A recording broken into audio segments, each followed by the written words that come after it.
My name is Faye, and for 3 years they called me the quiet coder in the corner. I was the one my boss, Gavin, liked to call his secret weapon at client dinners he never invited me to. He was the charismatic face of the company, the silver-tongued salesman who secured massive seven-figure contracts with the revolutionary AI platform I built from the ground up, line by painstaking line. He was always dangling a partnership in front of me, a golden apple just out of reach. He promised it was coming, that my name would be on the door right next to his. Instead, he fired me. He sat me down in his glass-walled office, the one with the view of the entire city, and told me that my role, the role of the platform's sole architect, had become redundant. What Gavin never knew, what he couldn't have possibly conceived of in his world of slick presentations and empty promises, is that I am the sole, anonymous owner of the source code's patent. My severance came with a standard non-compete, a useless piece of paper meant to scare a compliant employee into silence. But the moment I was out that door, the moment the automatic glass doors slid shut behind me, my lawyer sent Gavin a different kind of letter. It wasn't a negotiation. It was a cease and desist for patent infringement, and it was effective immediately. He thought he had cut out a redundant part of the machine. In reality, he just turned off the power to his entire company. If you've ever poured your soul into something only to have someone else try and erase your name, then you know why I did what I did. Let me know in the comments if this sounds familiar, because it helps to know I'm not just talking to myself here. The meeting wasn't even on my calendar. It was a ghost, a sudden apparition summoned by Gavin's assistant, a nervous young woman named Chloe, who always looked at me with a mixture of awe and pity. Chloe, I think, knew more than she ever let on. She just said Gavin needed to see me. A quick sync-up. I assumed it was about the Omega contract. We had just landed it. The biggest deal in the company's history. It was the culmination of everything. The final, thundering validation of the platform I had named Janus. Janus, the god of beginnings and endings, of doorways and transitions. I always did have a taste for quiet, layered irony. I walked toward his office, the plush gray carpet muffling my footsteps. The open-plan office was buzzing with a nervous, celebratory energy. People were smiling, laughing a little too loudly. They were celebrating the win, my win, though most of them had no idea. To them, the magic just happened behind a curtain of code, and Gavin was the magician who pulled back the velvet to reveal the wonder. I saw him through the floor-to-ceiling glass wall of his office. He was on the phone, laughing, one hand running through his perfectly styled hair. He looked like a man who had just conquered the world. He was all teeth and confidence, a walking, talking billboard for success. He saw me, gave me a huge, performative wink, and motioned for me to come in. The door made a soft, expensive sigh as it closed behind me. The sound of the office vanished, replaced by a strange, sterile silence. The air in his office was always different, colder, smelling faintly of a citrus cleaner that was probably more expensive than my weekly grocery bill. He ended his call with a flourish. He said, "You're a legend. Talk soon," and tossed his phone onto the massive oak desk. It was a power move, a casual display of disregard for a $10,000 piece of custom furniture. He leaned back in his leather throne, a wide, predatory grin spreading across his face. "Faye," he said, his voice booming in the enclosed space. "The Omega contract. Can you believe it?" He said we did it, but his eyes were looking at his own reflection in the polished surface of the desk. I gave a small, tight smile. "It's a great achievement, Gavin. It will set the company up for the next decade." He nodded, the grin never wavering. "A decade, at least. Which brings me to what I wanted to talk about. This is it," I thought. "This is the moment. The partnership. The name on the door. 3 years of grinding, of canceled plans and sleepless nights, debugging a critical failure at 3 in the morning. It was all about to pay off. My heart didn't soar. It just stilled. I was ready." He leaned forward, lacing his fingers together on the desk. His expression shifted. The grin receded, replaced by a mask of practiced sincerity. It was his serious face, the one he used when he was about to deliver bad news to a client before spinning it into a new opportunity. I had seen it a dozen times, but it had never been pointed at me. Faye, your contribution to this company has been monumental. Truly, you're my secret weapon. You know that. I felt a cold dread begin to seep into my bones, a slow, icy tide rising up my spine. He was using the past tense. The Omega contract.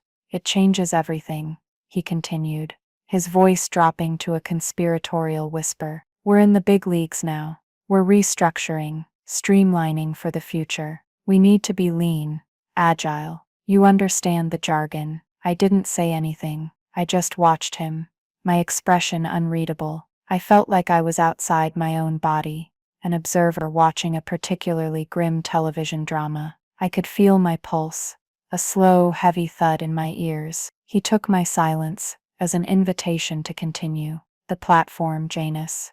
It's mature now. It's stable. It runs itself, for the most part. The heavy lifting, the architectural work, it's done. And he looked at me, his eyes full of a terrible, false compassion. Your role, the deep development role, it's just, well, it's become redundant. Redundant. The word hung in the cold air between us. It was so perfectly corporate, so clean, so utterly dishonest. It was a scalpel of a word, designed to cut you out without leaving a messy wound. He might as well have said I was a disposable component, a booster rocket that had served its purpose and was now being jettisoned to fall back to Earth. He pushed a thick, glossy folder across the desk. It slid to a stop just in front of my hands. Hey, this is a very generous severance package, Faye. We're taking care of you. 6 months' salary, full benefits for the same period. There's a standard non-compete in there, of course. Just a formality. I looked down at the folder. The company logo, a sleek, stylized G for Gavin, gleamed under the recessed lighting. I had designed that logo in the first month. A placeholder that he had loved so much he kept it. Another piece of me that he owned. I looked back up at him. My face felt like a mask. I could feel the heat rising in my neck, but I willed it down. I would not give him the satisfaction of a reaction. I would not cry. I would not yell. I would not be the hysterical woman he could tell stories about later. I see, I said. My voice was unnervingly calm. It didn't even tremble. It was the voice I used when explaining a complex system architecture. Factual. Detached. Gavin looked relieved. He had expected a scene. He was prepared for tears, for anger. He wasn't prepared for nothing. My stillness unnerved him. Good, he said. A little too quickly. I knew you'd be a professional about this. This is just business, Faye. It's not personal. That was perhaps the greatest lie he told me all day. It was entirely personal. He had used me, bled my talent dry, and now that he had what he wanted, the clients, the contracts, the reputation, he was discarding the one person who knew he was a fraud, the one person who knew the magician was just a man in a cheap suit who had stolen the magic. I stood up, my movements slow and deliberate. I picked up the folder.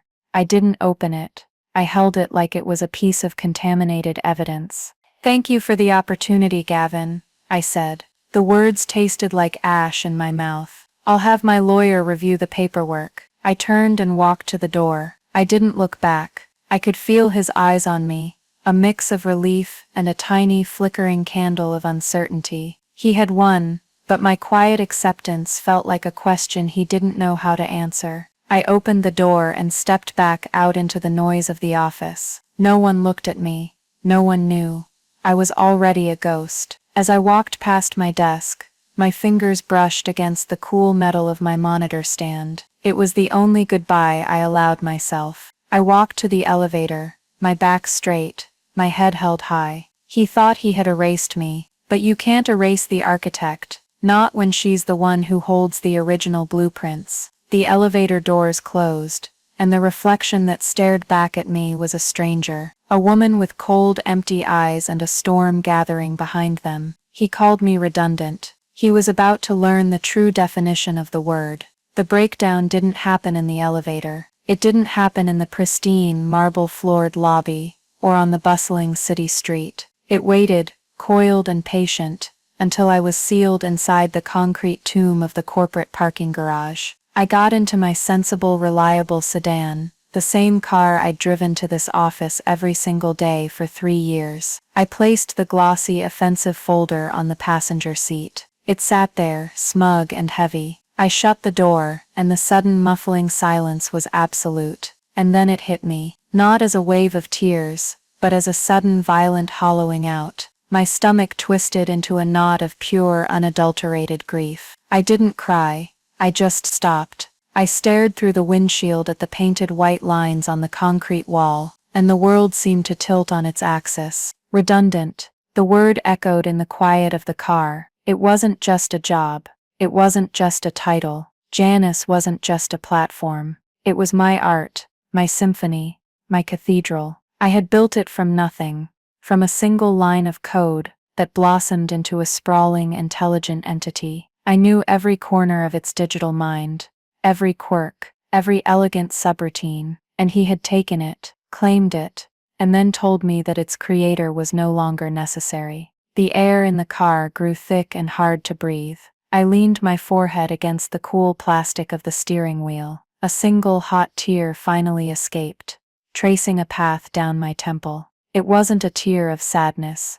It was a tear of rage, a rage so pure and so cold it felt like ice in my veins. The betrayal was so profound, so complete, that it felt like a physical violation. He hadn't just fired me. He had tried to erase me from my own story. My mind started to flicker, unspooling memories like a corrupted film reel. I remembered the first time I met Gavin. It was at a tech meetup, a noisy, crowded affair. He wasn't a coder. He was a salesman who had just been laid off from a large, soulless software conglomerate. But he had this energy, this relentless, infectious optimism. He found me in a corner, sketching out a neural network architecture on a napkin. He didn't understand the drawing, not really, but he understood the passion behind it. He saw an opportunity. He bought me a cheap beer and talked for 2 hours straight about his vision. A new kind of AI, one that could anticipate market trends, not just by analyzing data,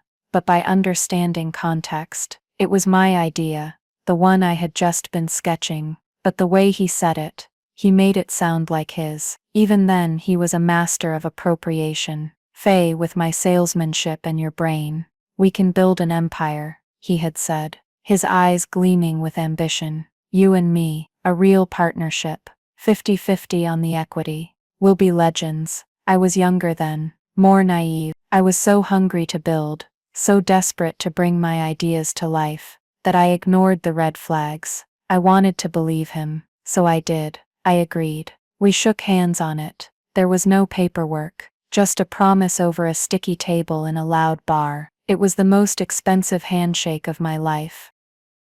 For the first year, it was almost real. We worked out of a tiny rented office that always smelled of burnt coffee and ozone.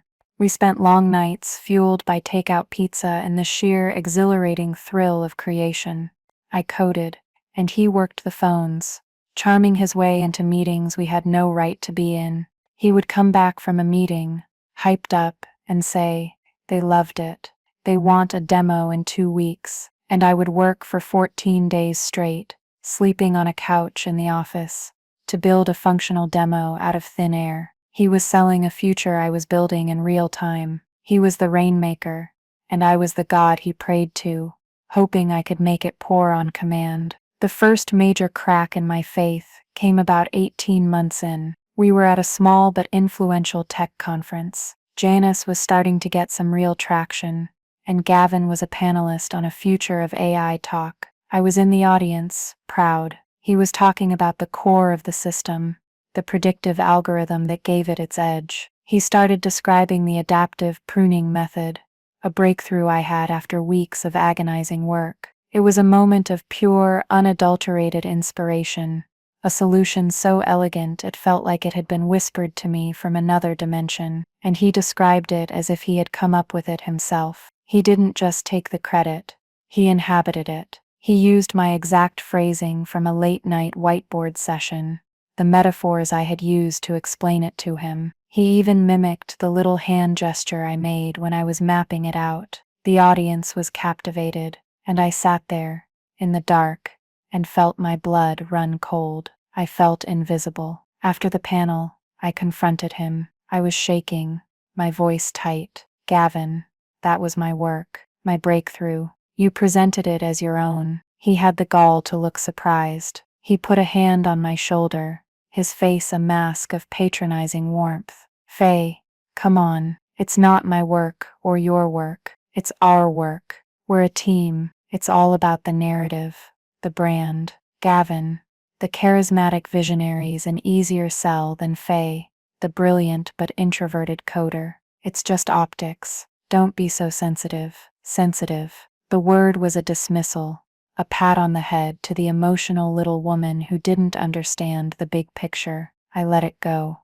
I told myself he was right, that it was about the company's success, that my ego wasn't important. But a seed of doubt had been planted, and it was a hardy, tenacious seed. It started to grow in the dark, nourished by 100 other small betrayals. The times he'd forget to include me on a crucial email chain, the way he'd introduce me to clients as our head of engineering, a title that was technically true but deliberately minimized my foundational role. The partnership conversations that were always pushed to next quarter. The memory that truly solidified my next course of action, however, was older. It surfaced in the quiet of my car, a ghost from a different lifetime. My father. He wasn't a tech guy. He was a watchmaker, a man who dealt in gears and springs, in the tangible, ticking reality of mechanics. His workshop was my childhood sanctuary, a place that smelled of brass, oil, and old wood.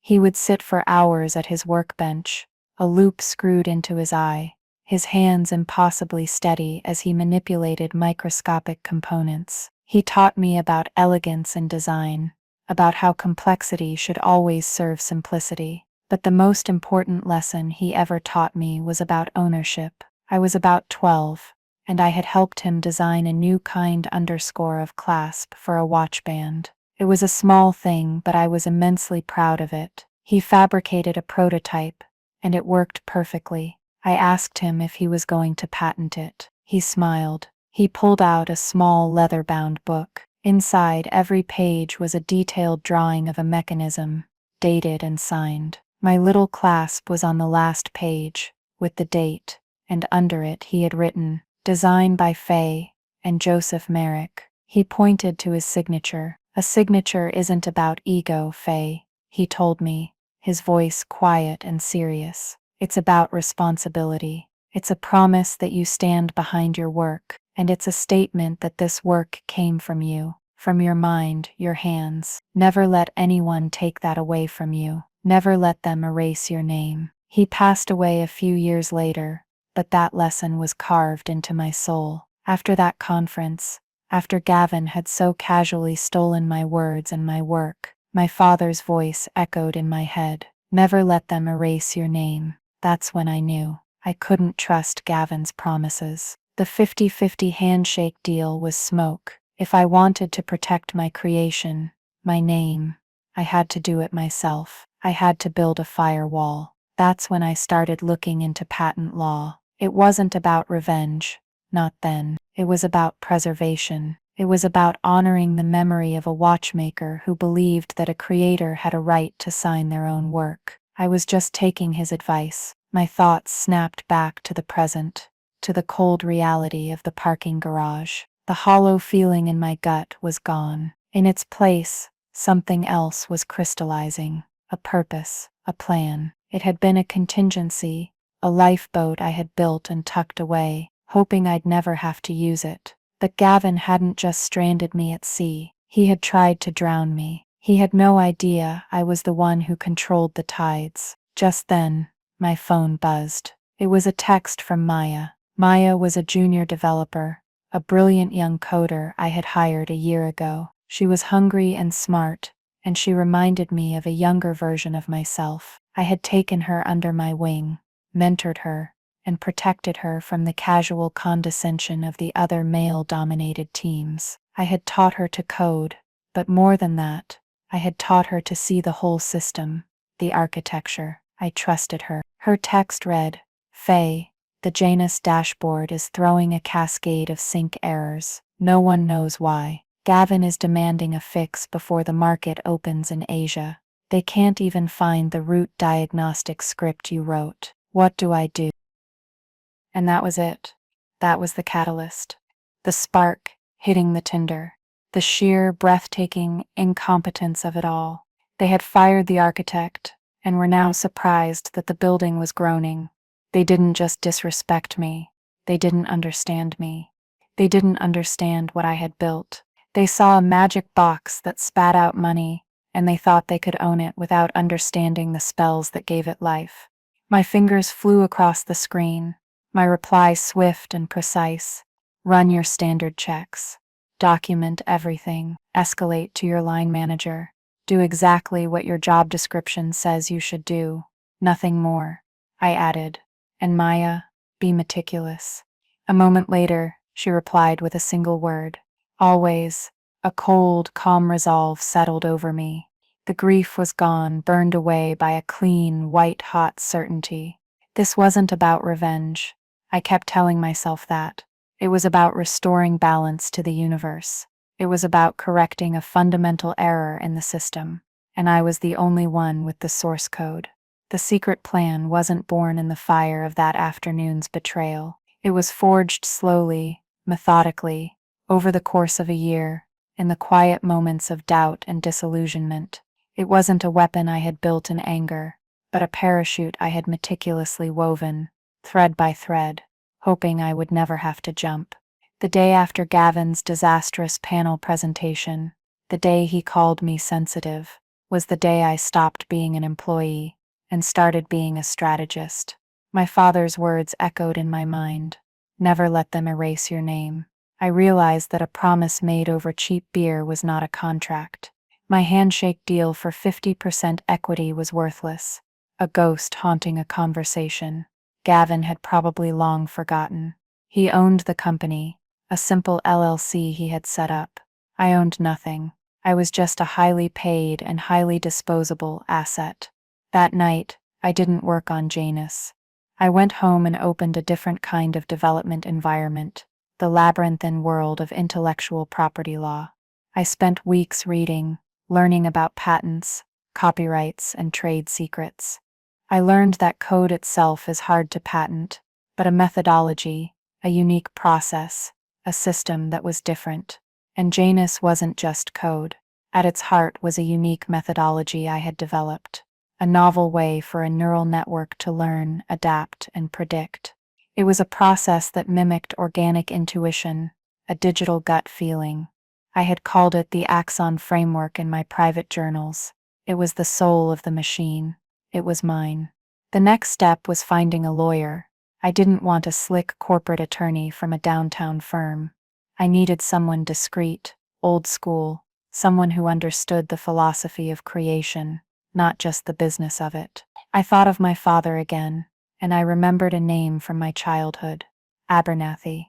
Mr. Abernathy was the patent attorney my father had used to file a small patent on that watch clasp. He was a quiet, precise man who worked out of a dusty office filled with books and mechanical models. I found his firm, Abernathy and Sons, still listed. I made an appointment. Walking into his office was like stepping back in time. The air smelled of old paper and leather. Mr. Abernathy was older now, his hair a shock of white, but his eyes were just as sharp behind his gold-rimmed spectacles.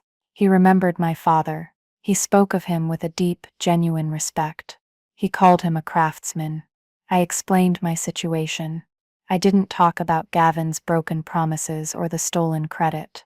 I spoke only of the work. I laid out the Axon framework on his heavy mahogany desk, using diagrams and flowcharts. I explained its novelty, its specific, repeatable, and non-obvious process. I didn't need to embellish. The work spoke for itself. He listened, his head tilted, for nearly 2 hours without interruption. When I was finished, he looked at me over the top of his glasses and said a single beautiful word, elegant. He explained the strategy. We wouldn't patent it in my name. That would be too visible. It would alert Gavin. Instead, he suggested we form a shell limited liability company, a vessel to hold the intellectual property. It needed a name, something deliberately, profoundly boring, something that would never attract attention on a public register. We settled on Helical Structures, LLC. It sounded like a small, forgotten construction subcontractor. The paperwork was filed. The fees were paid from my own savings. I was the sole anonymous member. To the outside world, Helical Structures was a faceless entity, but I was its heart and mind. Then came the patent application. It was a mountain of work. Mr. Abernathy was my guide, his expertise cutting a clear path through the jargon and bureaucracy. We didn't just file for the code, we filed for the method. The entire system, the process, the architecture of thought that made Janus what it was. It was a broad, powerful patent, a fortress of intellectual property. Mr. Abernathy was confident. He said the novelty was undeniable. I included a few subtle inaccuracies in my description of the legal process when I tell this story now. I make it sound a bit too fast, a bit too seamless, the anonymity a little too ironclad. People love to debate the finer points of patent law in the comments. It's a useful quirk of human nature. The truth is, it was a slow, nerve-wracking process that took months. Every day I went to work, smiled at Gavin, and built his empire. I was carrying this colossal secret. It was a heavy weight. Some days I felt like a spy in my own life. While the patent was pending, I focused on a second, equally important layer of my parachute, the human element. I had hired Maya because I saw a spark in her. She was brilliant, but more importantly, she was honorable. I poured my knowledge into her, not just the technical skills but the philosophy behind the architecture. I taught her to see the beauty in an elegant system. I also made sure she was seen. When she solved a difficult problem, I made sure her name was on the report. When a project manager tried to dismiss her in a meeting, I calmly and firmly corrected him, establishing her authority. I wasn't just building an ally, I was investing in a colleague. I was building the team I wished I had. Her loyalty wasn't something I demanded, it was something I earned. And then there were the clients. My secret weapon wasn't just the patent, it was the relationships I had quietly cultivated. Gavin was the face, the schmoozer, he sold the sizzle. But when a client had a serious technical question, a deep strategic concern about implementation, Gavin would always say, "Let me get Faye on the line." I was the one who walked them through the architecture, who explained the security protocols, who built their trust not in the company, but in the technology itself, and by extension, in me. I remembered one call in particular, with Arthur Vance, the CEO of the company that would eventually sign the Omega contract. We were on a video conference, and Gavin had just finished a typically bombastic pitch. Vance, a sharp, no-nonsense man in his 60s, had listened patiently. Then he looked directly at the camera, at me. He said, "Gavin is a great salesman, a real showman, but you, Faye," he pointed at the screen, "you're the reason we're considering this. We're betting on the architect, not the auctioneer. Make sure your team knows that." Gavin had laughed it off, but I saw a flicker of irritation in his eyes. For me, it was a life raft. It was external validation that my father's lesson was true. My name, my signature, had value. This is why I stayed for 3 years. People ask me that. Why did you put up with it for so long? Was it loyalty? Was it fear? The answer is more complicated. I stayed because I needed their resources. I needed their massive datasets to train Janus. I needed their server infrastructure to run my simulations. I was using Gavin just as much as he was using me. He thought he was getting a cheap genius to build his dream. I knew I was in an incubator, using his money and his platform to perfect my life's work. While he was planning the parade, I was building my arc, and all the while I kept telling myself, it wasn't about revenge, it was about stewardship. It was about protecting my creation from the very man who was selling it. So, when Maya's text came through, there was no panic. There was only clarity. My parachute was packed. My lifeboat was ready. The patent had been granted 2 months prior. The certificate, bearing the name Helical Structures, LLC, was sitting in a safe deposit box. I picked up my phone and made a call. A calm, quiet voice answered on the second ring. Abernathy and Sons. Mr. Abernathy, I said, my own voice steady and clear. It's Faye Merrick. He didn't waste time with pleasantries. I've been waiting for your call, Faye. I trust you are well. I'm perfectly well, I replied. The contingency we discussed. It's time to execute. There was a soft rustle of paper on his end. Very good, he said. The cease and desist letter is prepared. It cites patent number 7432, 8B1, the Axon Framework methodology. It's quite comprehensive. Shall I have it delivered by courier this morning? Yes, I said, effective immediately. There was a pause. Then he simply said, consider it done. I hung up the phone. I looked around my quiet apartment, at the moving boxes I hadn't even started to pack. A strange sense of peace washed over me. The first move had been made. A silent, devastatingly precise move on a chessboard. Gavin didn't even know we were playing. He thought he had fired a redundant employee. He was about to find out he had just received a resignation notice from the soul of his machine. The letter arrived at 10 o'clock the next morning. I wasn't there to see it, of course. My information came in a series of short, encrypted texts from Maya, my quiet observer on the inside. Her messages painted a picture of escalating chaos with the beautiful, stark clarity of a bug report. 10:05 a.m. Courier just delivered a legal envelope for Gavin. He laughed, told Chloe to open it. 10:07 a.m. Chloe handed it to him. He's reading it. He stopped laughing. 10:10 a.m. He's read it 3 times. His face has gone completely white, like paper white. 10:12 a.m. He just whisper-shouted a curse word, a very creative one. Now he's sprinting to the legal department's office. I imagined the scene. Gavin, the master of control, the man whose entire identity was built on effortless charisma, suddenly scrambling. The cease and desist letter from Abernathy and Sons was not an angry rant. It was a masterpiece of cold legal prose. It stated, in no uncertain terms, that his company, his entire multi-million-dollar operation, was built on a patented technology that he did not own. It named the patent, held by a company called Helical Structures, LLC, and it demanded that all use of the patented methodology, the Axon Framework, cease immediately. Not in 30 days, not by the end of the quarter,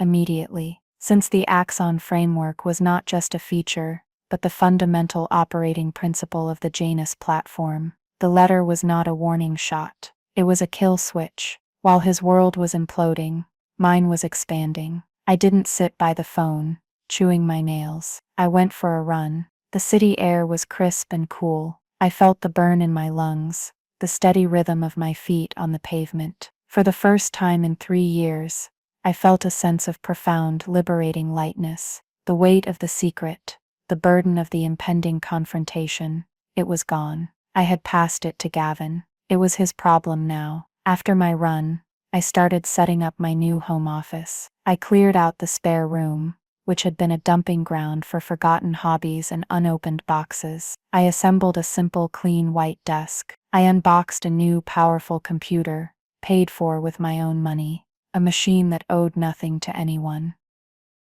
I was building my new reality, brick by brick, while the old one was being dismantled by a single, well-aimed piece of paper. Maya's text continued, a running commentary on the unfolding panic.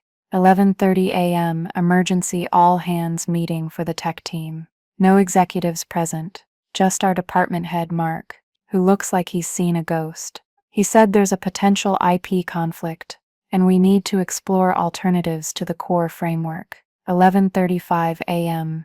The senior architect just laughed out loud. He said that's not possible. It would take 2 years and a team of 50 to re-architect the system from the ground up. He said it's easier to build a new sun. 12:15 p.m. shouting from the main boardroom. Can hear Gavin's voice clearly. He's yelling, "What do you mean you can't find them?" I think he's talking about helical structures. 1 p.m. The mood here is apocalyptic. Everyone is pretending to work, but we're all just watching the stock market ticker. Our biggest competitor's stock just jumped 8%. News travels fast. I read the texts with a kind of detached fascination. It was like watching a simulation I had designed run its course. I had predicted this exact sequence of events. The denial, the panic, the scrambling, the dawning, horrifying realization of their complete and utter dependence on something they didn't control. They had owned the body, but I had always held the soul. They had built a beautiful, glittering skyscraper, but they had forgotten that I owned the land it was built on, and the eviction notice had just been served. The inevitable call came late in the afternoon. My phone rang, displaying Gavin's name. I let it ring 4 times, a small, petty indulgence. Then I answered, my voice deliberately calm and neutral. "Hello, Faye." His voice was a strained, jarring mix of feigned cheerfulness and raw panic. "Hey, how are you?" He was trying to sound casual, as if he were just calling to catch up. The performance was so unconvincing, it was almost sad. "I'm fine, Gavin. What can I do for you?" I gave him no room for small talk. I was a professional. This was just business after all. "Listen, Faye," he said, his voice cracking slightly. "There's been a terrible misunderstanding, a clerical error of some kind. We received a letter this morning, some ridiculous thing about a patent, helical structures. It's absurd." I waited. The silence stretched. He was waiting for me to deny it, to say it was all a mistake, to fix it for him like I had fixed every other problem for the last 3 years. I offered him nothing. "Is it absurd, Gavin?" I finally asked.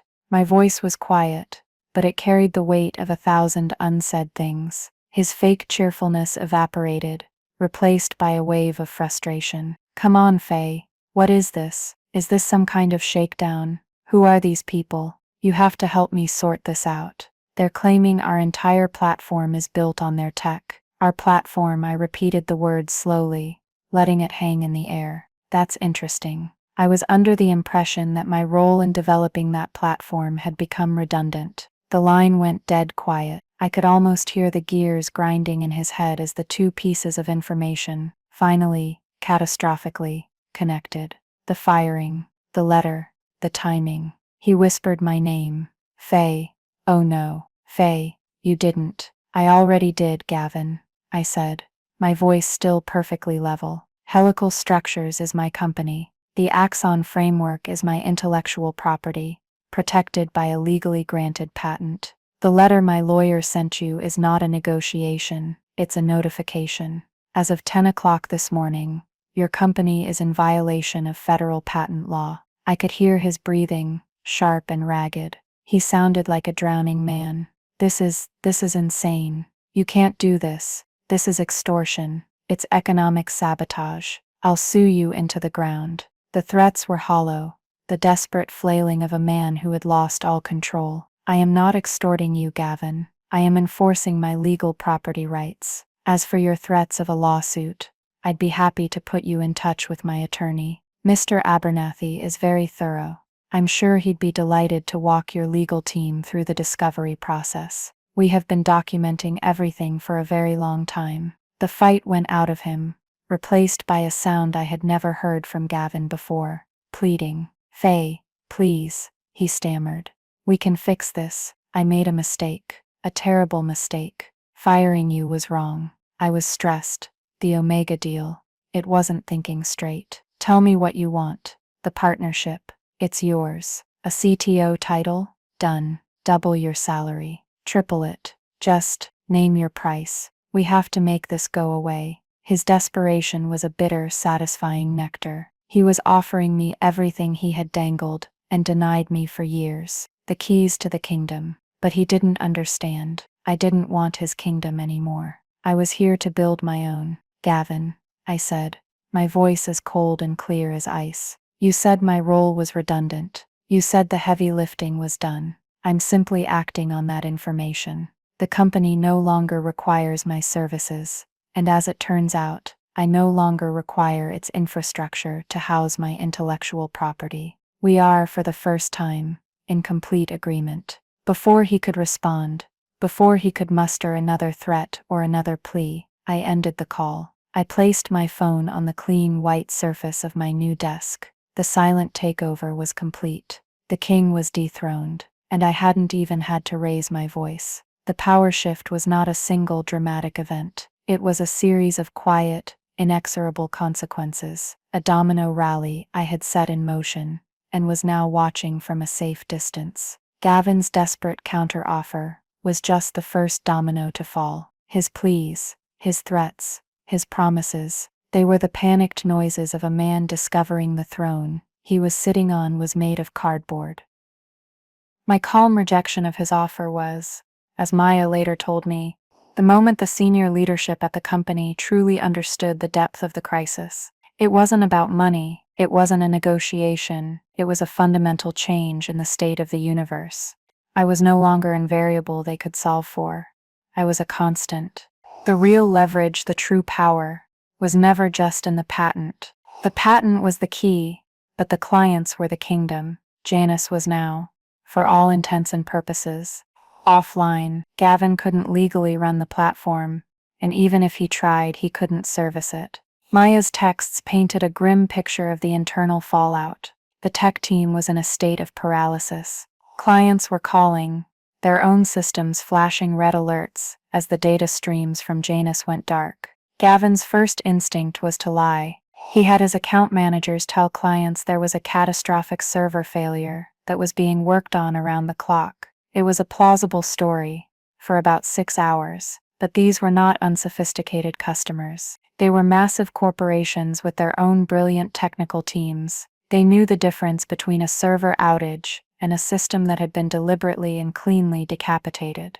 The call from Arthur Vance came the following morning. I was drinking coffee in my newly assembled office, looking out the window at the morning light. His name flashed on my screen, and I felt a sense of calm inevitability. I answered, "Faye Marek." "Faye, Arthur Vance." His voice was gravelly, direct, and devoid of pleasantries. "I'm hearing some noise. A lot of it. My people are telling me the Janus platform isn't just down, it's gone. And Gavin's people are feeding me stories that a child wouldn't believe.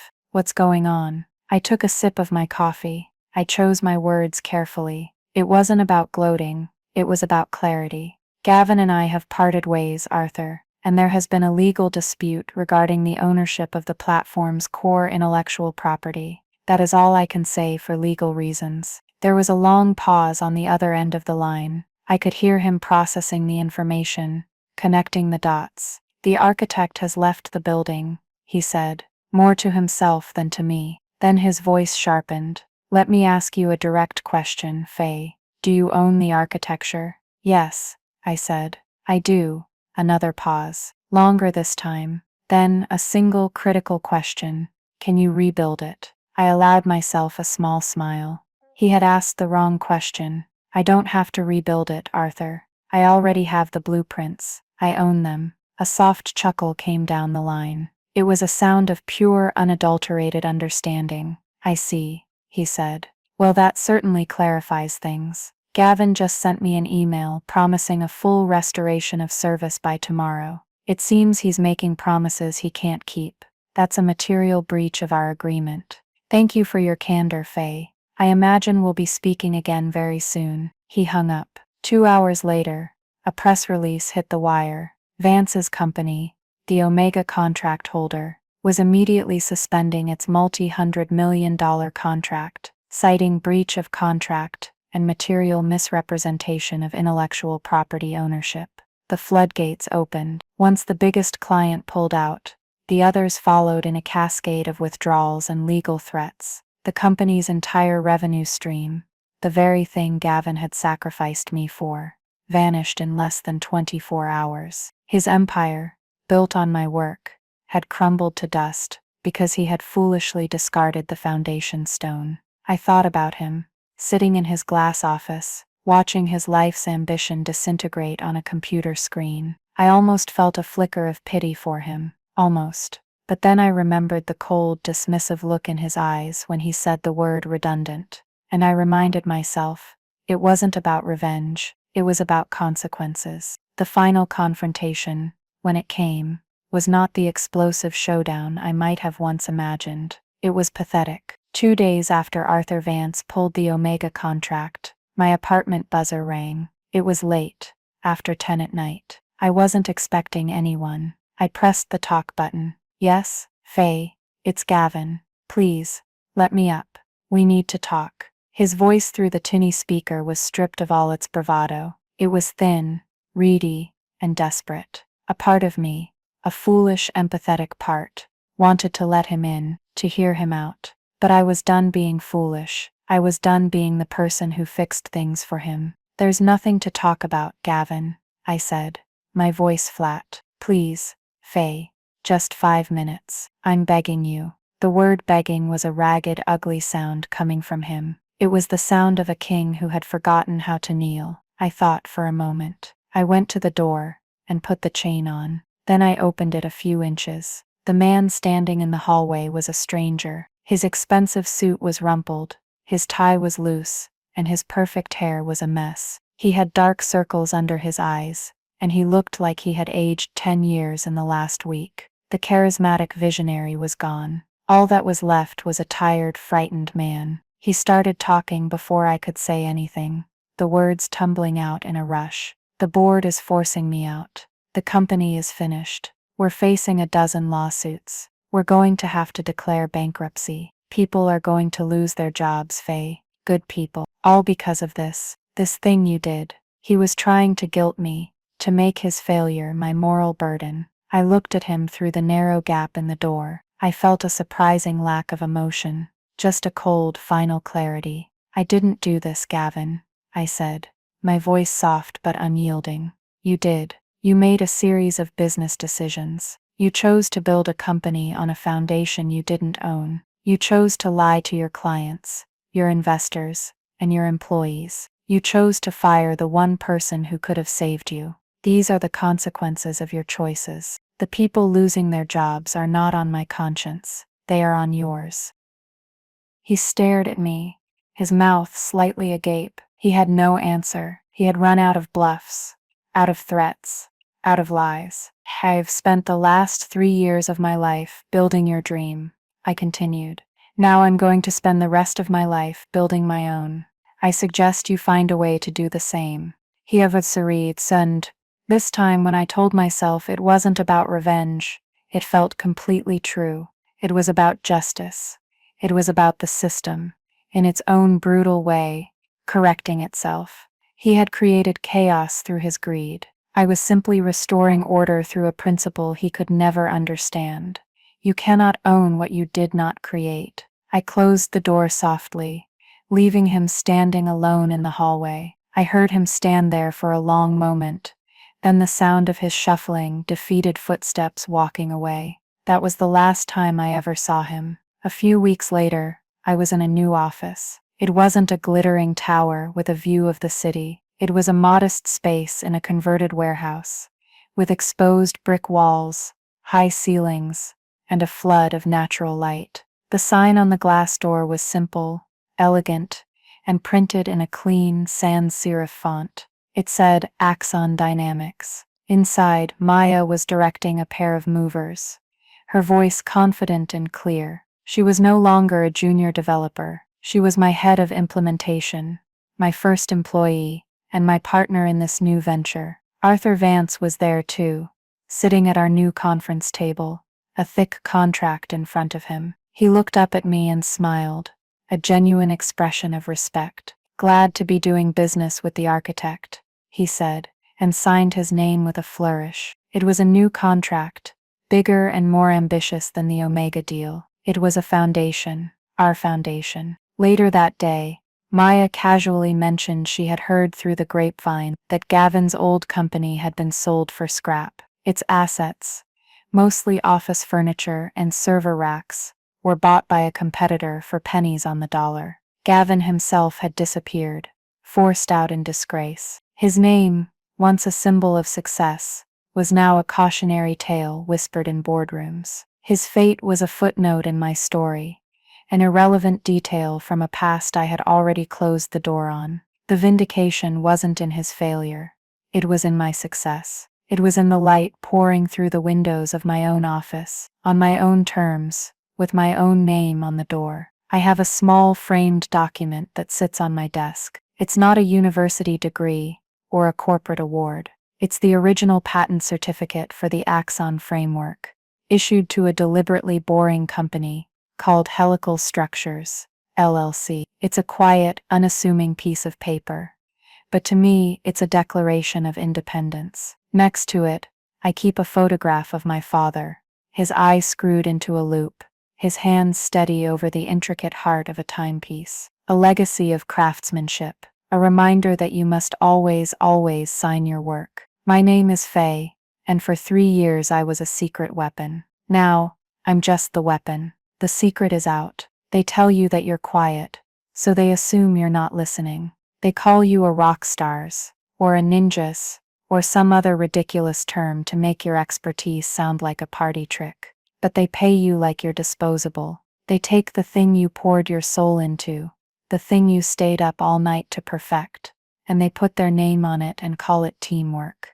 They tell you to be patient. They tell you your time will come, all while they are standing in a spotlight, powered by your own brilliance. Does any of this sound familiar to you? Have you ever been the engine in someone else's shiny new car, the one they get all the credit for driving? The story I've shared, it's not really about patents or lawyers, or multi-million-dollar contracts. That's just the window dressing. The real lesson is about knowing your own value, even when the world around you is trying to convince you that you have none. It's about understanding that true power isn't about having a fancy title or a corner office. It's about competence. It's about being the one who can actually do the work. It's about building your own foundation when you realize the one you've been standing on is rotten to the core. So many people told me that what I did was an act of revenge, but it wasn't. It was an act of creation. I didn't tear Gavin's house down. I simply stopped holding it up, and it collapsed under the weight of its own emptiness. The most powerful thing you can do is not to fight for a seat at a table where you're not respected. The most powerful thing you can do is to have the courage to walk away and build your own damn table. If this story resonated with you, if you've ever felt overlooked, underestimated, or erased in your own career, do me a favor and let me know in the comments below. It truly helps to know that we're not alone in these fights, that these aren't just individual stories, but a shared experience. Your stories matter, and they deserve to be heard. And if you want to hear more stories about flipping the script and taking back control, make sure you like this video, share it with someone who might need to hear this message today, and of course, hit that subscribe button and the little notification bell so you don't miss what we build together next. Thank you for listening.